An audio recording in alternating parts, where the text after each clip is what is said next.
A Pakistani expert had said that the growing military spending in the United States will make other countries feel threatened, thus leading the tension and increased insecurity in the world.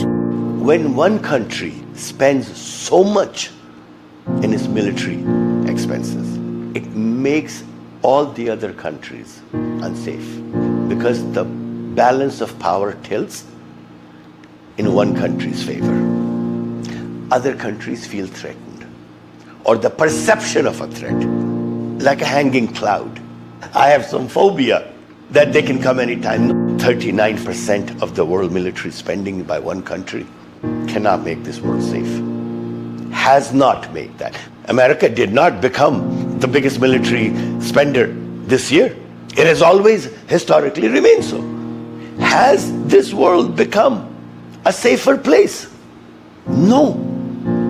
Thus, based on conflicts in the past 70 years, I can easily predict the higher the expenses, the higher the spending, the more unsafe the world will be in the coming decades for my children. According to statistics from the Stockholm International Peace Research Institute, U.S. military spending accounted for 39% of total global military spending in 2022, and the country's defense budget hits $858 billion in 2023.